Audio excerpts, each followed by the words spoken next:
Dr. Daniel Siegel, welcome back to Shrink Wrap Radio. Thank you, David. It's a pleasure to be here with you, and thanks for having me here. Yeah, well, I believe you've been on the show twice before.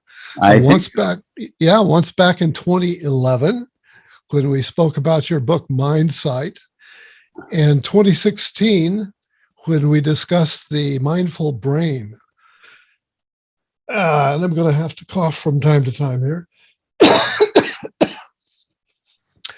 So it's great to have you back on the show. And we're going to be discussing you write so many books so quickly, but I think it's one of your newest books, and it's Interpersonal Neurobiology and Clinical Practice, which is a compendium of chapters assembled by you, Dr. Alan Shore, and Dr. Louis Cozolino. So what was the impulse for this collaboration? Well, thank you. I'll show the book so you and I don't have to keep on remembering to show it. Here's the thickness book of it as well. Well, it's not that thick. It's okay. Let's see. I mean, compared to books I write, but it's only 320 pages or something like that. 311 pages of beautiful writing by other writers, including the ones you mentioned as editors. Yeah. And then what we did was we invited many of the authors of our Interpersonal Neurobiology series. So the three of us, Alan Shore, Lou Cozolino, and I have been working hard to try to create this interdisciplinary field called interpersonal neurobiology. And about 20 years ago, I was approached by Deborah Malmode at Norton to create a series which is all about this interdisciplinary way of understanding the mind and mental health. And then over the years, we now have over 75 textbooks, and this is a compilation from many of the authors of books in the series. So 20 years ago, already it's been 20 years. Been 20 years since the series first began. I think the first book, I invited Lou Cozolino to write a book, and he wrote a book on,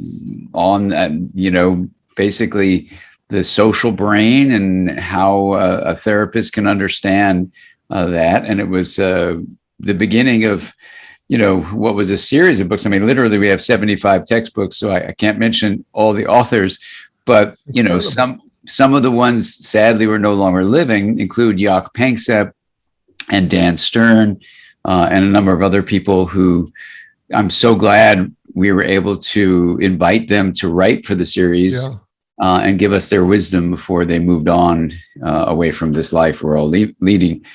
And this book, Interpersonal Neurobiology and Clinical Practice, is really exciting because it takes the hard-earned wisdom of these wonderful writers who are themselves either scientists or therapists or both, and it puts it in very succinct way, the key messages that taking this interdisciplinary framework offers for us. And so it's a really exciting book. I was thrilled that the three editors, I'm the founding editor, but Alan Shore was the series editor, Lou Cozolino is the series editor, where the three of us could, be in this book as writers as well as editors for the writings of so many other people. And I could actually, what I might do is I could read to you who's in the book, and you can just get from the title of the chapter, then we can even talk about each of the chapters. But one is called Interpersonal Neurobiology from the Inside Out. I wouldn't read that. That's the one by you. That's the one by me. I'm just joking. Yeah. So that just kind of gives you a history of what was the impetus to try to create this interdisciplinary approach of not just the different disciplines of science, but all different ways of knowing, indigenous knowing, contemplative knowing, what we learned from studying music, poetry, the arts. That's what interpersonal neurobiology offers us. And as a way of approaching it as a mental health professional, it gives you a way of understanding work with individuals, but as well as working with public issues, like how we get along to try to promote social justice, how we can use the principles of interpersonal neurobiology to approach environmental challenges we have now, environmental destruction and climate change. So it gives you the big planetary view. Alan Shore writes the next article, The Interpersonal Neurobiology of Therapeutic Mutual Regressions in Reenactments of Early Attachment Trauma, which is a really powerful chapter on looking at how essentially implicit memory gets embedded early in our lives as patterns of interaction that later on can be enacted within the therapy relationship. So for a therapist to understand this deep way, Alan powerfully illuminates this interpersonal neurobiology view of therapy is very, very helpful. And of course, Alan has been a leader in understanding how attachment patterns shape us early on, and then how those patterns continue to shape our reenactments and our emotional experiences later. So that's a very powerful chapter. The third chapter is by Lou Cozolino and colleagues Carly Samuelson and Chloe Drulis, and that's called The Interpersonal Neurobiology of Executive Function. And executive function is the broad term we use for, how people come to have something called self-regulation. So regulating your attention, emotion, mood, thought, behavior, even ways you decide in some ways how to live your life, you could see is related to executive function. So this is a really wonderful way a therapist can see the cutting edge of science behind executive function. And then the next article chapter is by the scientist Stephen Porges, who's written a number of books in our series, as has Alan and Lou. And this is called The COVID-19 Pandemic is a Challenge to Our Nervous System, a Polyvagal Perspective. And Steve Porges is the founder of the polyvagal theory, which basically takes the way in which the 10th cranial nerve, the vagus nerve, can be understood as having two branches, a ventral branch, which is older and not myelinated, and a dorsal branch, which is myelinated. And the dorsal branch has a lot to do when we have a social engagement turned on and we connect with one another. But the ventral vagal branch gets activated when we feel a collapsing sense of despair and hopelessness. Mm-hmm. And when you add that to what Steve and I and Pat Ogden had these long conversations that I put in the Pocket Guide to Interpersonal Neurobiology, that it's not just fight and flight, and it's not even just fight, flight, and freeze, but it's four things. It's fight, flight, freeze, and faint. And the faint gets elaborated when you understand the ventral vagal nerve branch of the vagus nerve, the ventral branch of the vagus nerve. It's very much involved with allowing us to, actually, I have it reversed. Let me reverse it. It's involved with the social engagement system, the ventral branch. It's the dorsal branch that's unmyelinated and is a part of what's called the dorsal dive, where you drop your blood pressure, you drop your heart rate. And this dorsal vagal response is activated when you feel threatened. So that is very different from the sympathetically driven, that is, the autonomic nervous system has the sympathetic, adrenaline-based, energy-consuming drive branch, and then it has the parasympathetic branch that slows things down, is energy-conserving. The freeze, when you talk about fight, flight, and freeze is actually very energy-consuming. You're tightening up your muscles, you're paralyzing yourself until you can figure out, do I fight or do I flee?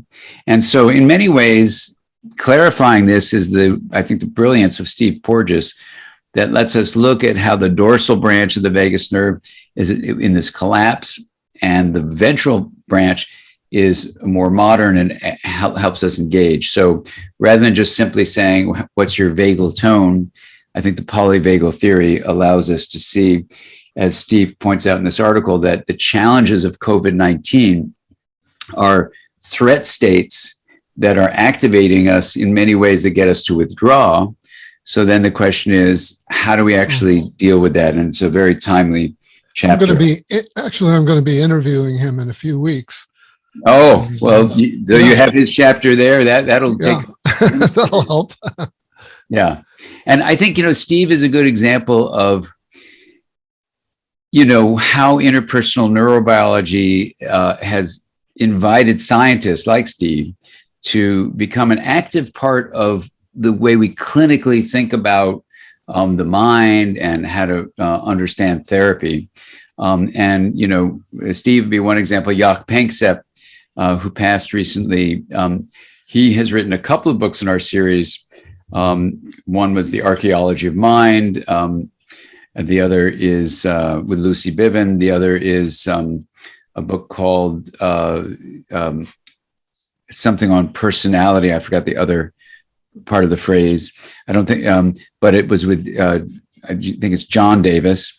And together what they did was provide a deep understanding for us as clinicians of what is involved in the motivational systems that drive us, not just in our behavior, but also in the way that we feel and where we pay attention in our lives. So I was lucky to interview him before he passed. So in some ways, this series of podcasts is an archaeology of psychology in this period of time. Yeah, well, that's beautiful. That's great, David. I'm so glad you did, because Jaak, had so much to share, and I remember him very fondly. So the next article is by Kathy Steele, Understanding. It's called Beyond Attachment: Understanding Motivational Systems in Complex Trauma and Dissociation. And Kathy writes a really powerful article that helps us take the science of the mind and the brain and relationships, the basis of interpersonal neurobiology, and then look at the process of early trauma, how it affects the fragmentation of the mind to create dissociation from this disorganized attachment, and then to understand how the motivational systems that Jaak talked about, that we were just referring to, can really be used to see how our present moment experience can be shaped by these deep structures that got fractured because of attachment trauma. So that's a very powerful chapter as well. And then Bonnie Badenoch writes a chapter called Becoming a Therapeutic Presence in the Counseling Room and the World. And Bonnie, I remember when she first came to a study group of mine, probably over 20 years ago now. I remember when she first said, look, could I come see you? I want to share something with you. And she was running a trauma center. And she showed me this outline, like for a manual for the trauma treatment center. And I look at this manual and I said, Bonnie, this is not a manual. She goes, what do you mean? I said, this is like a book that every therapist should read. And her eyes like almost popped out of her head. She goes, what are you talking about? I don't think she ever thought about writing a book. I mean, just like Lou Cozolino hadn't thought about writing a book. And so I said to Bonnie, I said, this manual shows really deep, intricate thinking that is built on science and shows practical clinical application. Yeah. So she said, okay, let me think about it. And, she worked on it. And then I got her connected, with Deborah Malmode at Norton. And, and I worked with her to see how do you turn a manual into a book. And, I never remember exactly how you say that. I think it's the Brain-Wise Therapist, something like that. But her first book was just a massive hit. And she's a wonderful clinician, wonderful person, and incredible writer. And now she's written a series of books for the series. Anyway, and this is a chapter that shows her thinking. To go from the personal to the planetary, I think, is so crucial for all of us in mental health. So that's Bonnie's really great contribution. I got to interview her too sometime back. Oh my God! Is she Australian? I seem to recall that she's Australian. Bonnie, no, Bonnie's not Australian. I don't think. I'm trying to. Her accent isn't Australian. Maybe she was originally from there, but she has I don't want to say a West Coast accent, but West Coast States accent. Okay. Yeah, I'm probably wrong about that. Oh, maybe you're right. Then we go on to another. These are all authors in our series. Richard Cheffetz, and I'm not sure I'm pronouncing his name right. I need to check that out with him. Called "Humiliation is Not Just About the Intent to Shame and Degrade." So this is a deep, dynamic view, and the subtitle is "Some Facets of the Psychotherapy of Trauma Related to Humiliation." And shame and humiliation are very, very potent, often not spoken about emotional states that obviously are deeply relational, and then we carry them with us, into life so that they affect not just our physiology, like a heaviness in the chest and a nausea in the belly and a turning away of eye gaze, but they impact our cognitive beliefs. And sometimes the one way to think about it is when we need attunement and we don't get it, that lack of getting what we need leads to a shame state in the moment. And then there's a cognitive belief, if that's repeated, that we're no good, that the person we needed something from is fine. And the reason they didn't give it to us is that we're bad. And it's unlike guilt, where you've done something wrong and you can correct your behavior. Shame is you are defective and there's nothing you can do. So when that's combined with anger, shame can turn into humiliation. And in this chapter, Richard Cheffetz does this powerful job of looking at the details of psychotherapy and how we as therapists really need to be very aware of how these shame states and these states of humiliation can emerge and lead to a lot of negative reinforcement of the person's internal beliefs about being a defective We've self. looked outward at other cultures and referred to them as shame-based cultures, right? And I don't think there's been a lot of thought or consideration about shame in our own Western frame. So I think this will open up some important new thinking. I think so. And this chapter is also an invitation to think about what the Dalai Lama once said was, someone was presenting from the United States, some of what we face here. And they described self-hatred. And the Dalai Lama says to this person, "What are you talking about?" And they said, "Well, you know how people can tend to hate themselves." And he goes to the translator, "What is he saying?"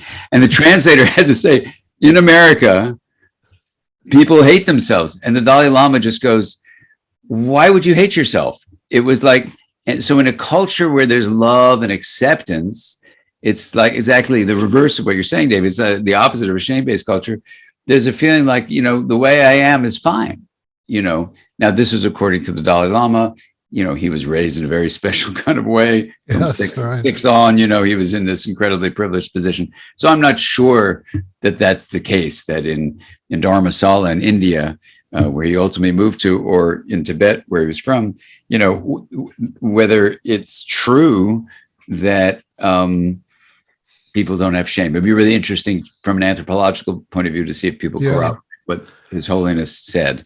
When I was looking through the chapters that you're sharing with us, the chapter titles, I was struck by the range and diversity, and there are titles and subjects in there that I think readers will be surprised to discover.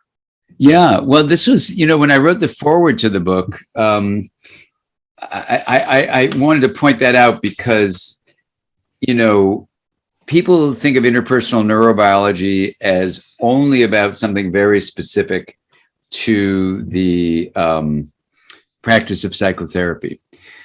And while it is true, it's grounded in that, you can apply many of the things across a very diverse set of topics, as this book reveals. Mm-hmm. And also the thing that I find really exciting is that the invitation in the framework of interpersonal neurobiology is to say, let's look at something in a deep way and look at its practical applications, and let's base it on science, And let's be open to how people have different ways of approaching this interpersonal neurobiology framework. So if we sat in a room with Bonnie Badenoch and Lou Cozolino and Alan Shore and Kathy Steele and Pat Ogden, you and everyone else who we'll talk about soon, the others, you'd find a different way of emphasizing things, maybe even a different way of interpreting things. And so we try to welcome debate and discussion and honor different ways of doing things. And so I was so thrilled that this chapter would have so much variation in it, and really it covered not this chapter, this book of chapters, and because each of these authors of the chapters is themselves an author of an entire book, we know as editors, Deborah Malmode as the publisher, myself as the founding editor of the series, Lou Cozolino and Alan Shore as series editors, that these folks can write really well. So you don't know the backstory, but there are a number of people who, I myself as an editor have signed up to write books, and we've had to cancel their contracts because they really couldn't write. And we said, this is a wonderful effort. Thank you so much. This is not going to fly. We're canceling the contract. So, and some of them are like, dear people in my life, so we've That's tried hard. To be, it's very hard. So it's a real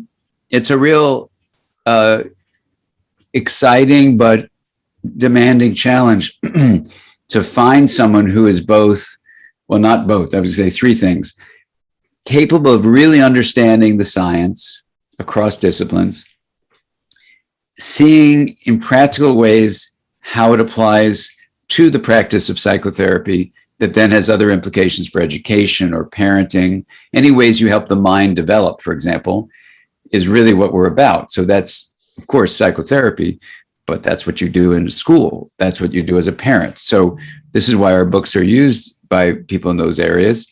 And then you have the third issue is, can the person you're finding knows the science deeply across disciplines, sees the practical applications, and does have a way to express that. The third thing is, can they write? It's a tall order because the vision, I had planned that we would do a deep dive in your chapter, and we may. We can do that if you want. Yeah, I want to honor all the authors. I'm glad that you're doing this, but what comes across in your chapter is the breadth of your thinking as a pioneer of this area that extends out everywhere from the cosmos out to across multiple scientific disciplines and different levels of our being and neurological levels and social, and it's all about integration, etc. So we'll get there. You keep going. Well, but that's a tall order because you're challenging them to rise to the vision that you've laid out over 20 years and X number of books.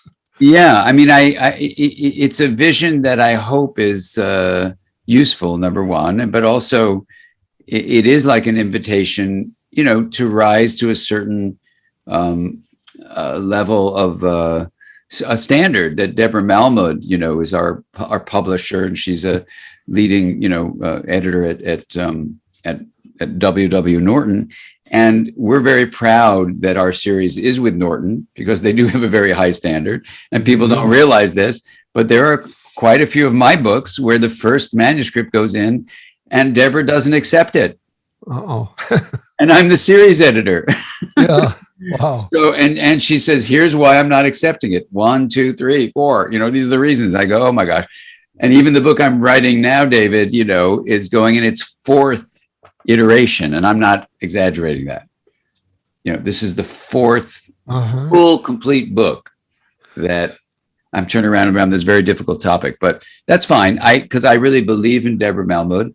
I think she creates a high standard that is a part of why the Interpersonal Neurobiology series at Norton is so, I don't want to say popular, but we have more books than any other mental health series, but that it's so well regarded because we are really careful about these three factors: scientific rigor, clinical practicality, and writing excellence. So that is a tall order. And I know, for me, years ago, I guess it would be now 30 years ago, when interpersonal neurobiology began, was when I was in a group of 40 scientists and really trying to find a way from mathematicians to anthropologists and everyone in between to see if we could find a common language across these independent disciplines.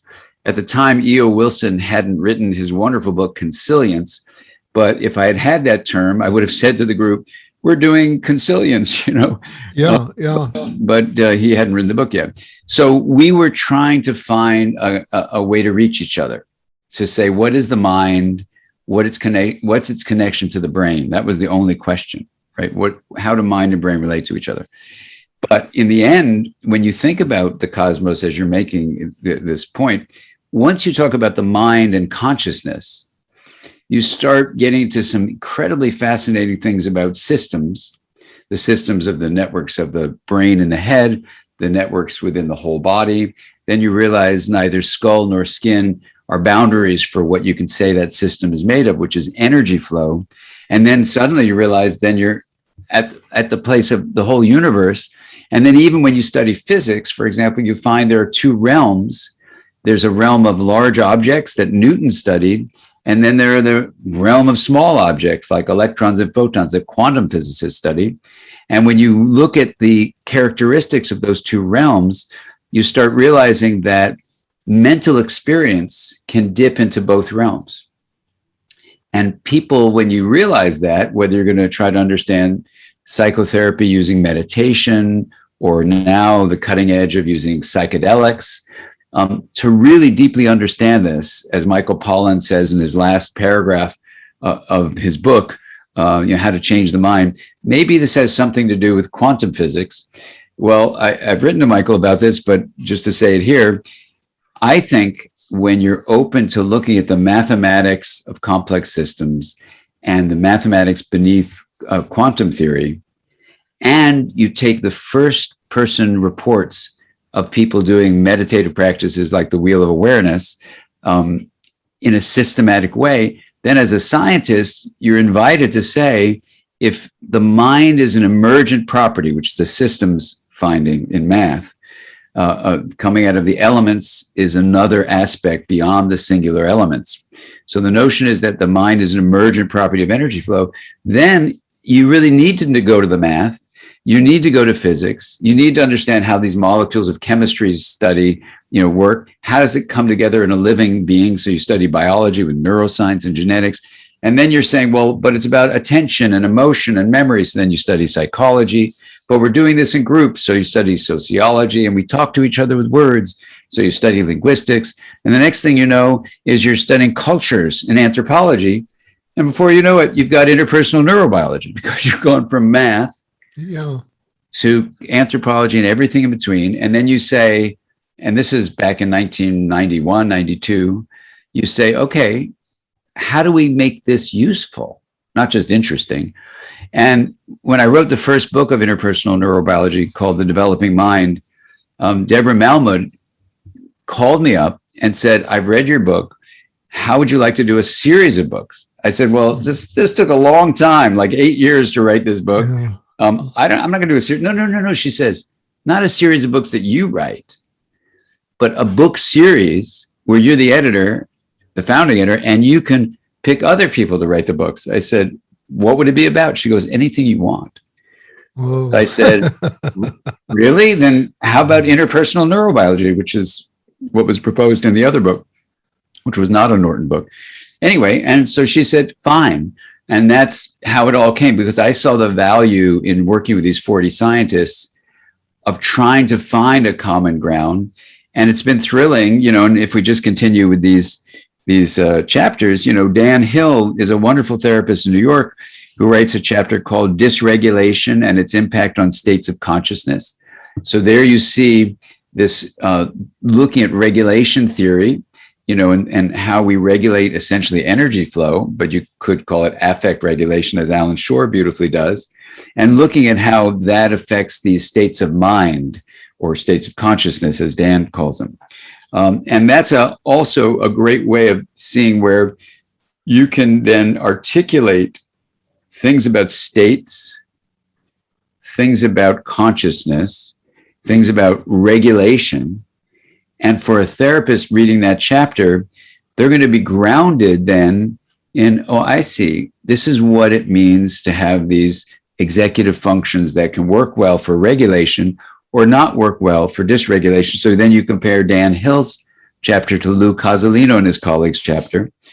And then, and we've ordered these in this way. When you get to Pat Ogden's next chapter, which is called A Healing Context, Philosophical Spiritual Principles of Sensory Motor Psychotherapy, Pat is an incredible example of someone who deeply feels the commitment to helping people heal. And at the same time, she is committed to understanding ancient practices, for example, of mindfulness work, of looking at the body and how we can get lost in our worded intellects sometimes, but to then make sure the body is front and center. And her sensory motor psychotherapy is a progressive training you can get to learn that. And her writing in all of her books, she's written a number of books in our series, are really taken in a deep way, because a lot of us, including myself, we're trained to do psychotherapy with a lot of talking and a lot of concepts. Yeah. But Pat brings it right down into the body, and these somatic-based therapies really help us get to what I think Alan Shore powerfully talks about and Dan Hill refers to in his chapter, these ways in which the feelings that are before words, how those can actually work. So Pat's chapter is fabulous, A Healing Context. Then Oliver Morgan writes on addiction recovery in a time of social distancing, again, referring to the pandemic. And what does it mean to be someone who's prone to addiction? So we look deeply at the dopamine circuitry of the reward systems, and then understand how one of the most rewarding things is to have social contact. So what happens during a pandemic when we disconnect that way? Well, sadly, as the research is showing, huge increases in anxiety, depression, despair and isolation, suicide, and addiction. So while this is a book that will, last a long time, the pandemic has made these issues particularly timely. And that's why we're happy to have people talk about that. Then the last two chapters are Birds of a Feather by Terry Marks Tarlow, The Importance of Interpersonal Synchrony in Psychotherapy. And Terry is just this artistic, I want to call her like a magician, who's able to go deeply into fractals and the mathematics of systems and how they work together, and tie that into clinical intuition. So if you look at her book in our series, it's a really beautiful example of that. And this is the notion that when you look at a relationship in therapy, how there's synchrony is fundamental to how the client will be healing.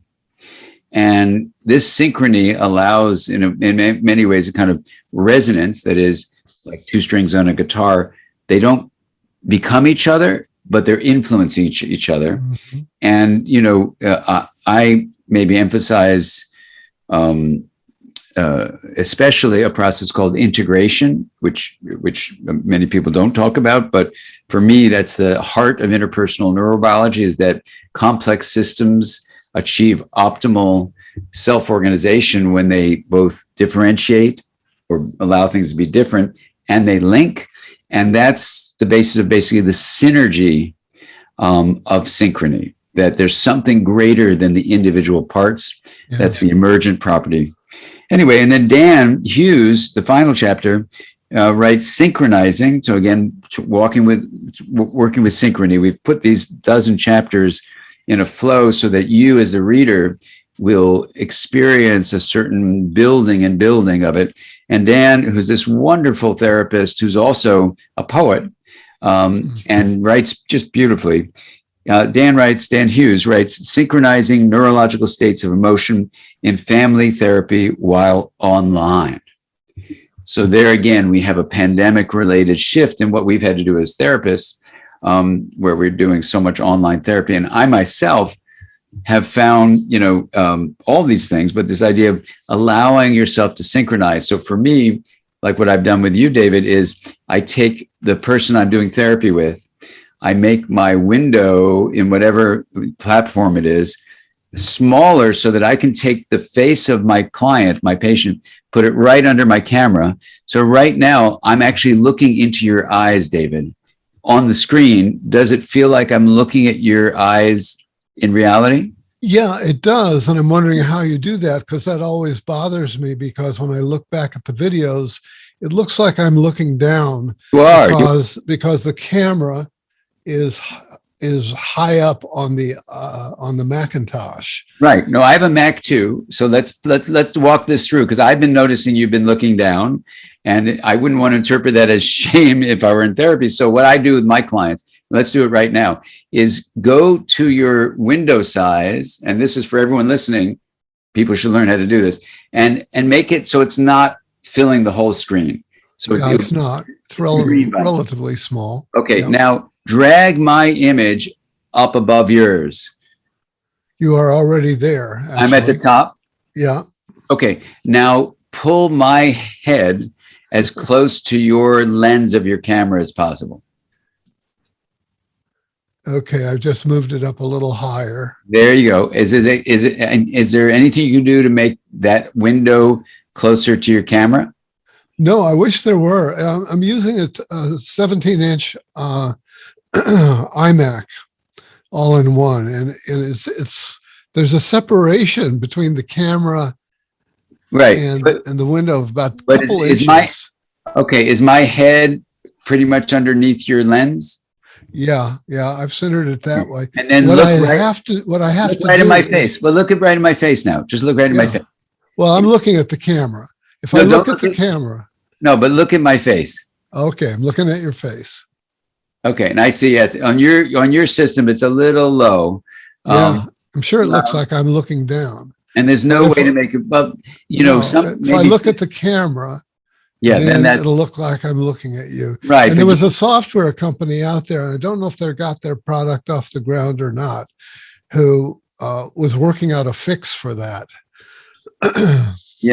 Yeah, you could do it by putting the camera behind the screen, of course, and have it just follow the face. But I don't know how that you do that technology. But what I found is, because the brain absolutely can see if I were looking this way. Can you tell I'm not looking at you now?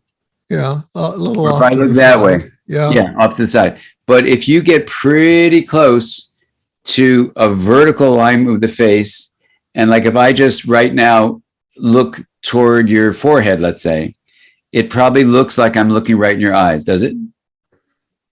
Yeah. Are you using a laptop? Yeah. Yeah. See, the camera is much on the bezel of the laptop. It's much closer than it is on the iMac. Oh, I see. Yeah. So this is something you can do, but for everyone listening, the idea is to honor the brain has a way to detect where the fovea, where your eyes are actually looking. Mm-hmm. And we use that because we're very social creatures, and you want to know, where is this person I'm with paying attention? And eye contact is not just a casual term. It's a big deal. So that if I suddenly go like this, right? If I go like this, it's going to be a different session, we're going to have. I actually had a patient where every time he would get really emotional, he'd look away. And so finally I wanted to say something about it. I said, I wonder if you're feeling something like shame or something when you're looking away. He goes, what do you mean looking away? I said, you keep on looking down here. He goes, well, I'm looking right at you. I said, oh my God, where's your camera? He goes, I have no idea. So we spent some time and got him to put my head beneath his lens, and the whole thing changed. Yeah. I have to concentrate on looking at the camera, which is hard to do because you're moving around a lot, and it's natural to look at you rather than to look at the camera, but you can tell I'm looking at you. Oh, of course. I just did 2 8-hour lectures for Brazil, and it was on this platform we're on now. And I was looking into a camera the whole time. It was a green screen, so I was also looking at, unfortunately, myself. But you really have to almost imagine the person you're with, and that's different than therapy. But I just want to say, in terms of this book, what's so exciting about it is this kind of stuff is what is talked about in interpersonal neurobiology and clinical practice. When we think about the relational synchrony that many of our authors are writing about, how do you do that online, right? How do you actually use this way we keep contact in the face of a viral pandemic? To actually even address these larger pandemics, which is the pandemic of isolation, the pandemic of social injustice, the pandemic of environmental destruction. And I think in some ways, and I think I touched on this in the end of the chapter, and it's the whole topic of this book, which I'm trying to figure out how to put in a form that will be most useful. It's all a book about identity, and in modern times, I think our culture has created an identity of separation that makes us have a view of what you can simply call a solo self, an isolated self. So part of, I think, interpersonal neurobiology's potential is to say, what is the self? What is identity? What is belonging?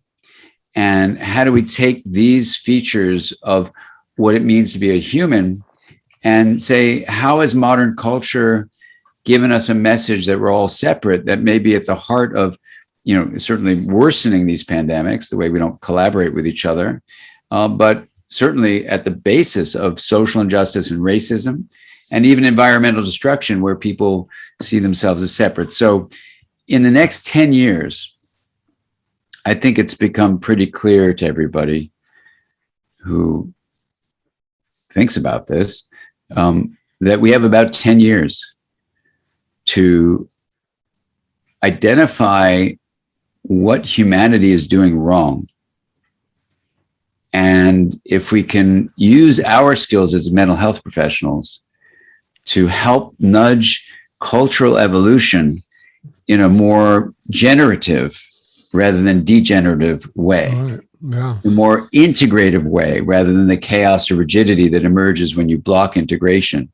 So, books can state something and they're not be all and end all, but in our series of books, what we try to do is provide some kinds of inroads. And in this chapter that I wrote for this book, and certainly in this next book called Intra-Connected that I'm trying to get out into the world, I think how culture in modern times defines itself as separate aligns with what indigenous teachings have taught for thousands of years, what contemplative, meditative practices reveal, that ironically, when you sit alone on a cushion and meditate, you come to realize that the self that's sitting on the cushion is not just the body sitting there, that the self is all the people around you, the self is all of humanity, the self is all of nature. And if we started acting in a way that realizes these larger ways of viewing the self, then whether you're running a factory or running a family or just running your own personal inner life, you can start behaving in a way that realizes the intra-connection of the whole, and from a point of view of the part of the whole, interconnection, so that we can then run countries in a different way, run companies in a different way, run curricula in a different way. And we have about 10 years to do this. So if we don't do it, we're seeing with the fires and the hurricanes, the droughts, the floods, we're seeing, I just read the cover story of all the major newspapers that arrived at this house this morning, all three of them, and it's like the most depressing thing you can imagine. So how do we move from states of depression to states of action and hope where we can actually say, this is what we think the problem is, and this is what we can do about it. So, I know this book is just one in, so many books that are published, but in interpersonal neurobiology and clinical practice, I think mental health professionals have an opportunity to get a feeling for what these issues are, and then practical ways to make a difference for the individual, for couples, for families, for young people, children, adolescents, for adults, and to work together to try to make this world more a kind and compassionate place for all of us now and for our descendants to come. In your chapter alone, you really lay out such a huge vision that it seems to me you lay out a whole program of education. I'm wondering about education in psychology and so on going forward, and psychotherapy. This is a whole graduate school that you are, and maybe also an undergraduate program that you're envisioning. And it's a tall order to, that 10 years is a very short timeline, unfortunately, to have to pull it all together. I know. At the Mindsight Institute, we have a kind of curriculum about this, and people come to try to learn from all walks of life. But the idea is we do have, not to create a sense of panic, but to create a sense of collaborative belonging to a journey that we need to engage in now. Mm-hmm. This is not like, let's do a study of this and talk about it 50 years from now. We have to do this now. And 10 years may sound like a long time, but David, as you're pointing out, is a short time. Yeah. So it's a privilege to talk to you about it, because any way we can get the word out about key issues. And for me, the key issue is basically identity. That cultural messages of what's called self-construal, of individualism and separateness, mm-hmm. I think are at the heart of the destruction of life on Earth. And sadly, but well, that's the absolute sad part of it. The good news is, if it's the human mind that's creating the self-construal of separation, mm-hmm. then it's the human mind that can turn this around. And the studies of self-control show you can turn it around pretty fast, actually. So that really was heartening for me to read the science of that and say, okay, so we just have to name it to frame it. We've got to frame it in a picture that says, I see that picture of where we need to go. I'm already part of a team called mental health. And if the mind has been destroying the living systems of Earth, the mind can turn it around and preserve and love those systems. So, I do work with Paul Hawken, and Paul's written this beautiful book called Regeneration. It's the follow-up of his book called Drawdown, about drawing down carbon emissions. The work I do at the Garrison Institute is a nonprofit, monastery of the 21st century, where we're trying to bring what we call, timeless wisdom to timely action. Mm-hmm. And we have a bunch of fellows. You can go see what we do there with our fellowship. But the point of mentioning all these things is that while mental health starts with the individual, it doesn't end there. How can we have an expectation for mental health when our living systems are decaying and not sustaining life? So our job as mental health professionals has got to be environmental activists. One of my great heroes and teachers is Joanna Macy. And Joanna beautifully tells us about how, yes, we need to have active hope, one of her really beautiful books. And we do that by being with the grief of what Glenn Albrecht, a professor down in Australia, calls the earth emotions. Feeling the grief of knowing that what used to exist no longer exists. The biodiversity that was here when you and I were kids, David, it's gone. Yeah. This is not just, I'm kind of a worrywart. No, I was just with my daughter last night for dinner. She started her doctoral program in environmental science and engineering. And, we were talking about this. We've known this a long, long time, these dangers. And my mom, who's 92, she said, why are we only now doing something about it? You know, and this is the issue. Like, we've known about this a long time. So if we really only have 10 years to turn it around, how do we ring out the bells and say, the good news about this is the path humanity was taking wasn't really good. It was good for a few, but it really wasn't good for the most. Now, if we shift the way the mind constructs itself, it's possible to actually create an incredible world that supports biodiversity, builds on indigenous wisdom, learns from contemplative practices, timely wisdom. And this is something, bless you, that we can do together. So, you know, I have a fun word that some people like and some people don't like it. It combines me and we into mui. But I do, whether you like it or not, the notion there from a science point of view is that I think we need to get an integrated identity, whatever you want to call it. It's just a fun way of remembering it as mui. You don't lose the individual me in your body, but you realize the we of your relationships with people and the whole planet is just as much a part of your identity and belonging as the body you were born into. And that this mui continues after this body is gone. And that will give us the energy to actually do the work that it's going to take to switch things around in 10 years, but then to allow them to sustain themselves long after these bodies are gone.